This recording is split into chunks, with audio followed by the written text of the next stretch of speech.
Good day and welcome to another edition of One-on-One with Swope Health. I am your host, Eric Wesson. Thanks so much for joining us. Our guest today is journalist, author, just all around great person, Miss Ebony Reed. Ms. Reed, thanks so much for joining us. Thank you for having me, Eric. I'm really excited to be here. Okay, so who is Ebony Reed? Oh my goodness. Well, I am a journalist. As you said, I started my career after graduating from the Missouri School of Journalism in 2000, and I went on to do my master's in '04. I'm the first graduate of the school's online media management program, and I grew up in suburban Detroit. I come from a family of communicators. My uncle was a radio host in different markets across the country, and he went on to be a vice president for the largest urban radio chain in our country. And my father is in marketing. I have family members with connections to the Black press and another community. So I come from people that find journalism and communications to be an essential part of information that people need in communities. And I moved to Kansas City full time in January of 2020, right before the pandemic, after working years in Cleveland, Detroit, and Boston. So what do you think of Kansas City when you moved here in 2020? Well, I first started coming to Kansas City actually in 2016 when I met my late partner, Therese Paylor, who covered the Chiefs and was an NFL journalist in this community. And I remember him driving me around the Northland, which is where he had always lived. And it's where we ultimately bought our home and settled in January of 2020. And I said, oh my goodness, there's so many trees here, because I had, come from Boston, and I just said, there's so much land here. And I hadn't spent time in Kansas City, even though I went to college at Mizzou. Most of my friends at that time, they were from St. Louis. And, Kansas City is very different from, St. Louis. Right. So I have Kansas City is different than any place. So that's true. Kansas City is different than any place, but I have found a sense of community here. I have found the people to be very friendly and helpful. I cheer for all sports teams where I have lived and currently live and previously lived, which makes for interesting conversations with my friends because I want everyone to do well. So I cheer for the Chiefs and the Lions. But I am very much enjoying this community, and I joined the Women's Foundation board here, United We. So I'm a proud board member of that organization as well. Okay. So your book, Making a Dollar Out of 15 Cents. Well, it's interesting because that is a rap lyric, a term that has been used in pop culture and the Black community for a long time, but it wasn't on my mind when my co-author, Louise Story, and I started working on this project. We had been colleagues at the Wall Street Journal during the pandemic. She had recruited me the year before in 2019 to join her team. And we were having conversations after George Floyd was killed. And remember that first pandemic summer, we couldn't go anywhere. We were trapped in our homes. And she and I just started, she's based on the East Coast, having these Zooms at night and on the weekends and just talking about things we had seen in our lifetime and in places we had worked. And we started talking about the economic crisis of 2008, 2009. She had covered it for the New York Times on Wall Street. I had been an editor at that time at the Detroit News. And although I was over local coverage at that time, there wasn't a story, a reporting piece that happened in Detroit in that time frame of 08, 09 that did not intersect with the economic crisis, because everyone in that community knew someone who had lost their job, lost their home, or was friends with someone who had a foreclosure.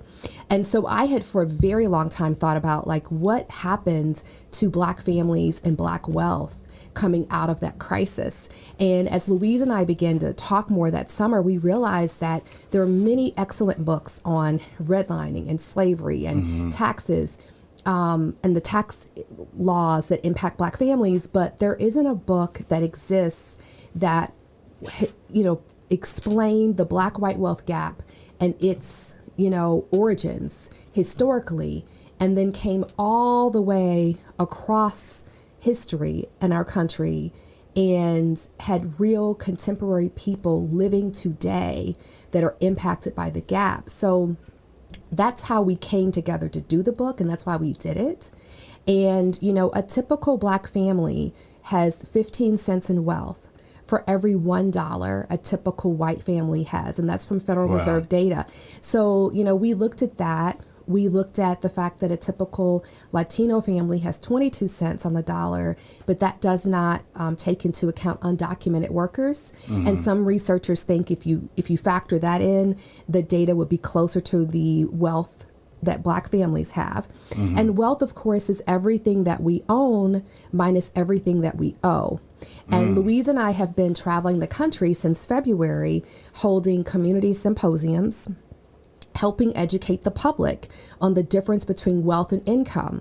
We also, for the last 3 years, have taught a spring course at the Yale School of Management in Connecticut that we co-designed that is about, you know, money and race. And we deal with wealth gaps impacting all people and all races, and also income gaps that face women.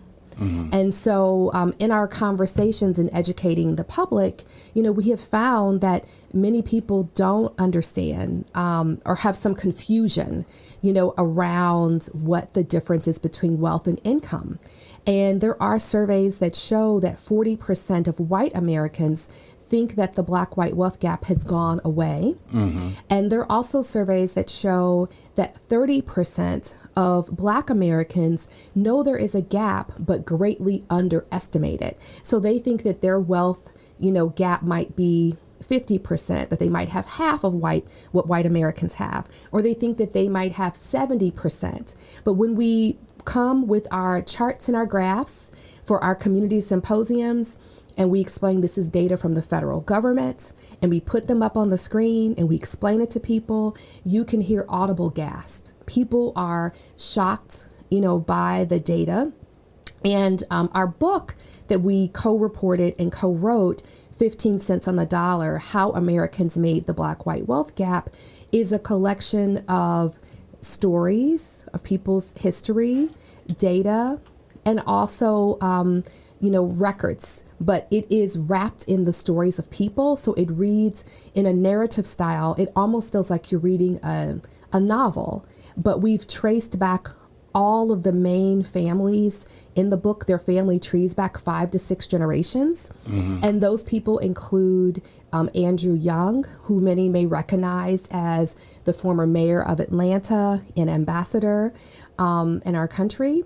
Also, Michael Render, some may know by the name of Killer Mike, who is a well-known rapper and activist. Atlanta. Yes, in Atlanta. The book starts in Atlanta because Atlanta is known as the Black Mecca. But as we trace people's family trees, we go all over the country.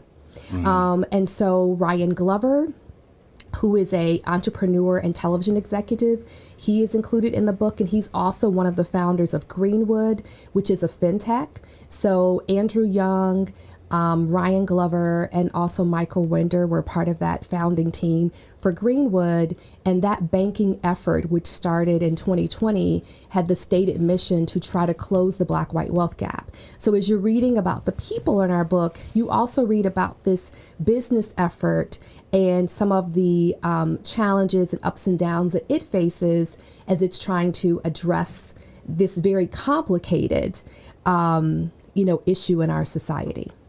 So let's go back and we talk about home ownership. Yes. So was a shift in Black wealth, that gap, did it come in during the period of time where we had reverse mortgages? Because generational wealth passed down was when grandma died, she left the house to the family, and that's generational wealth. But now grandma has to get a reverse mortgage to take care of her medication needs or her just everyday living needs. So they do the reverse mortgage. The kids say, well, you know what? I don't want to pay all that money back, so we just let the house go back to the the payday loan. Well, it's not payday loan, but the people who did the reverse mortgage. So are we losing a lot of that based upon reverse mortgages? So there are a lot of reasons that Black wealth is challenged and is sort of like under threat. But I want to go back and state that, the beginning of the Black-white wealth gap is slavery in our country. So that is people working and not being compensated. And then you had, hundreds of years of laws and public and private actions that, attacked people's ability to create wealth. There were programs in our country such as the GI Bill, which was set up for all veterans, but a very small percentage, like less than 3% of Black Americans who were veterans were able to actually use the bill to purchase a home. And I've written a piece for the LA Times about that and about my family's experiences. Because I just happened to find out in the research of this book that I was I'm a descendant of one of the very few people in our country that was able to use the GI Bill that was a Black American to purchase a home.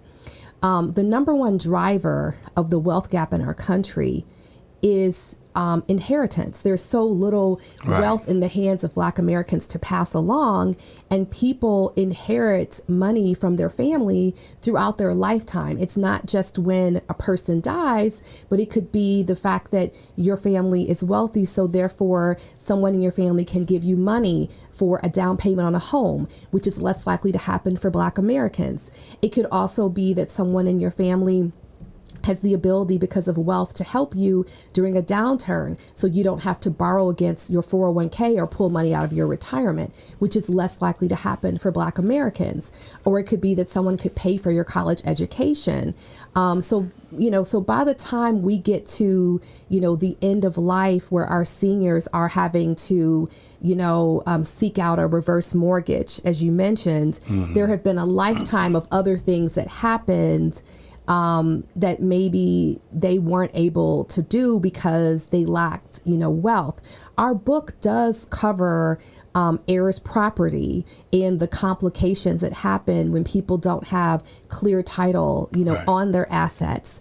And, I'd like to point out, too, to people that, the Black-white wealth gap impacts everything in our society. So we have an entire chapter in this book about bankruptcy. People may not think of bankruptcy as something that can hold the gap in place or is even related to it. But through our reporting, Louise and I show that there's a lot of data out there that Black Americans are less likely to have their debts forgiven through the bankruptcy process than white Americans. And we show that through the lives of the people that we chronicled in this book over 3 years. It took us 400 interviews, and it is a deep dive on 7 Black families. So I can't say that reverse mortgages are, to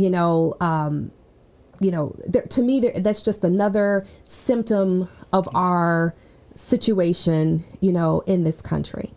Because you mentioned some other things too that I want to go back and kind of touch on too. We see professional athletes, and, they have these huge contracts, 250, 300 million, but then we learn that probably 50% of that contract is taxes and then a percentage to their agent.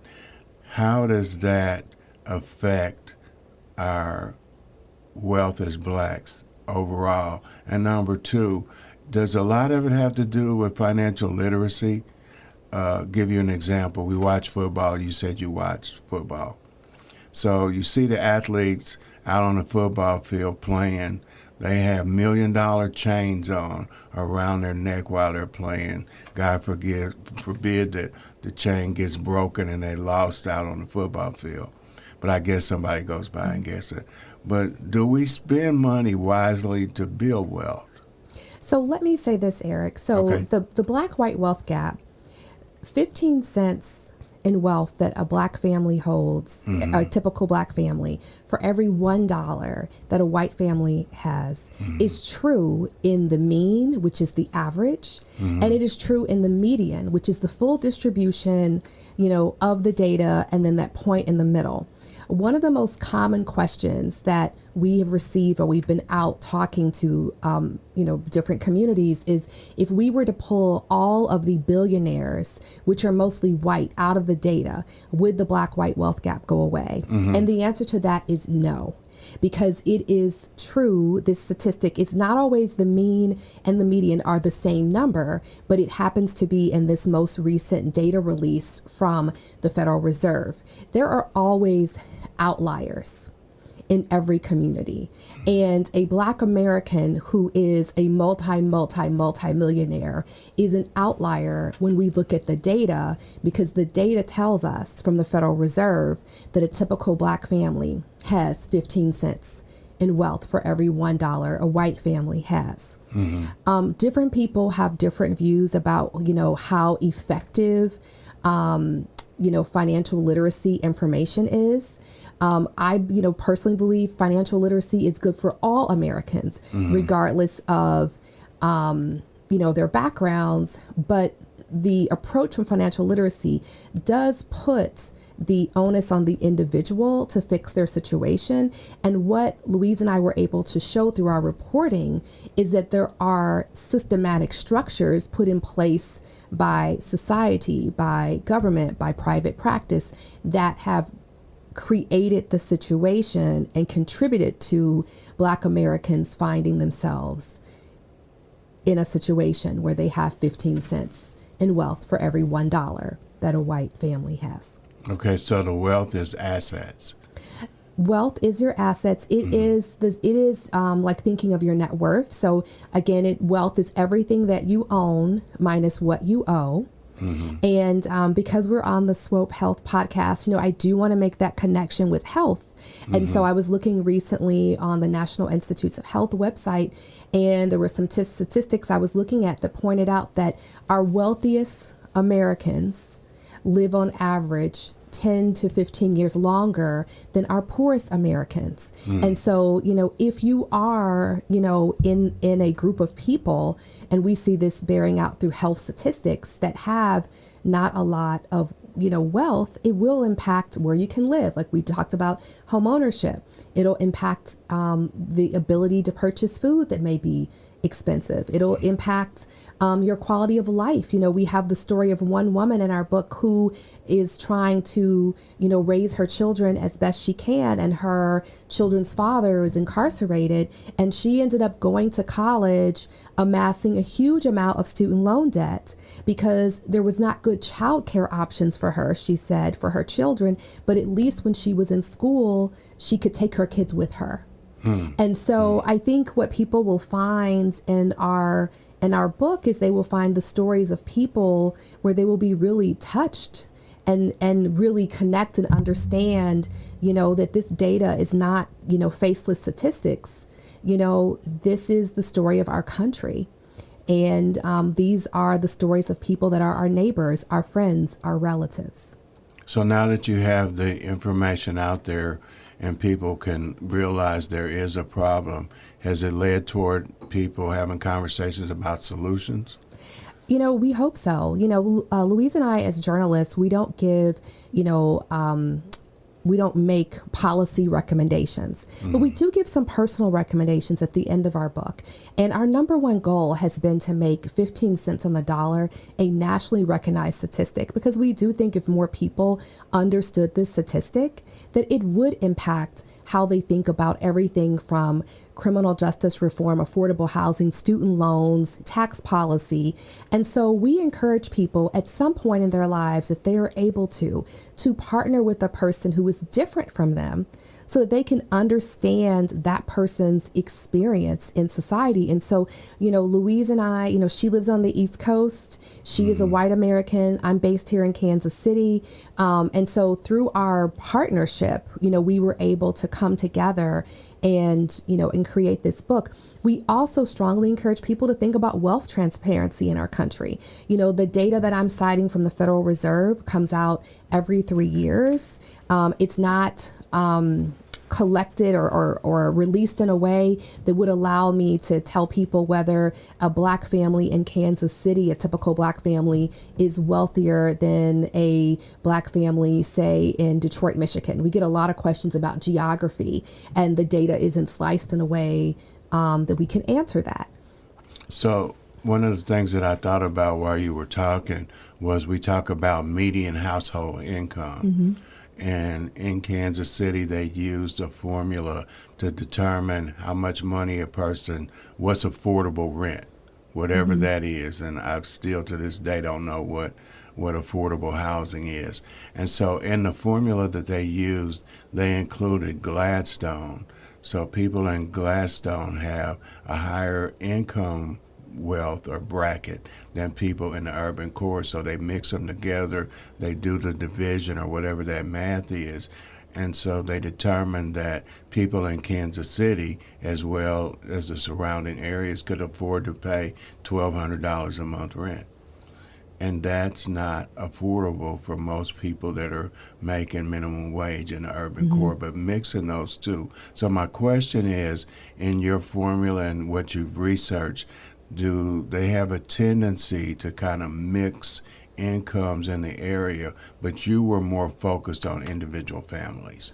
We were more focused on wealth and telling the stories of individual families. So I can't speak to that income formula that you're referencing in Kansas City. But what I can tell you is that affordable housing was an issue that came up for many families that we spoke with. And I'm thinking particularly of one woman who was in our book that, she comes from North Carolina. She moved to Atlanta to be in the big city.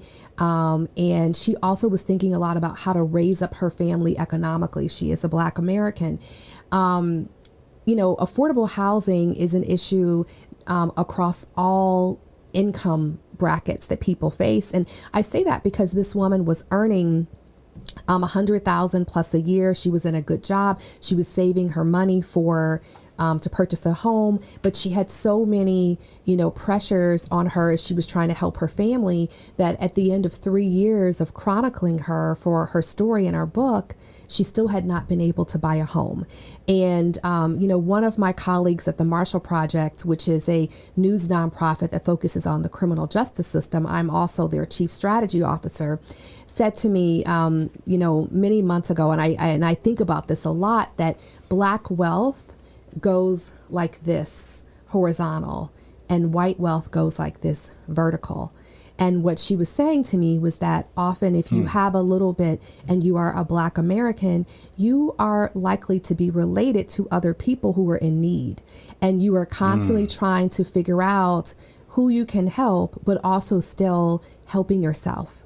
And that is, one of the questions I think that middle-class Black Americans face and upper middle-class Black Americans, because everybody wants, everybody wants their families to do well. Mm-hmm. So in that up and down versus horizontal, how do we, well, I guess because you're just highlighting what the issues are, it's not a solution. But I like the analogy of ours leveling out horizontally versus theirs that go vertical.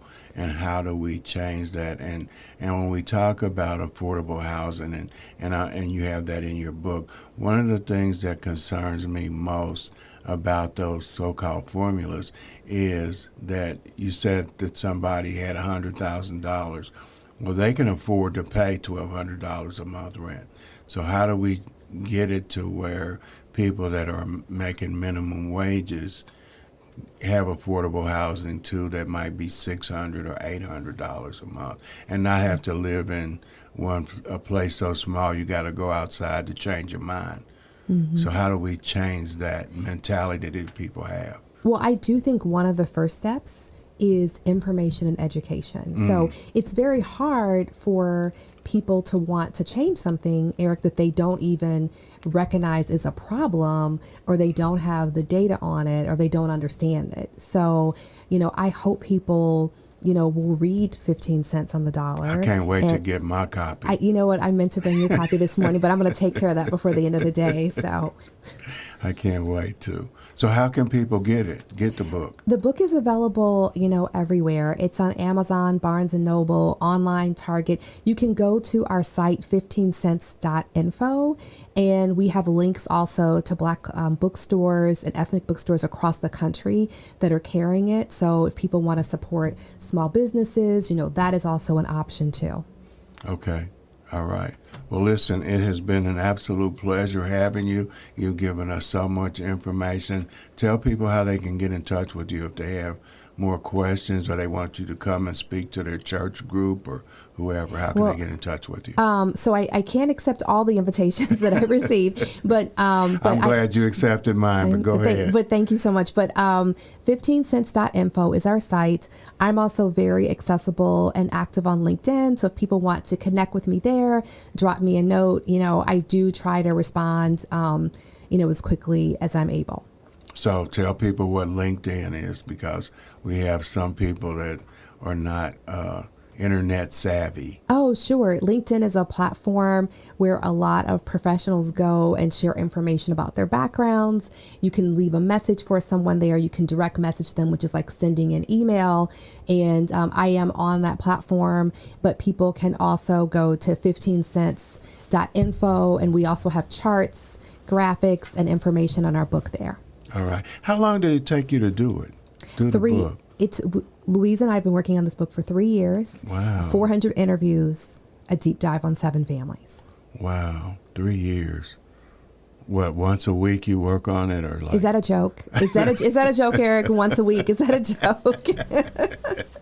Thanks so much for joining us today. Our guest today was Miss Ebony Reed. Go get the book. I can't wait to get mine and be able to share and write other information that I have obtained from reading the book. So thanks so much for joining us. As always, I have the greatest viewing audience in the world. Till next week, remember, tough times don't last. Tough people do. Until next time, peace.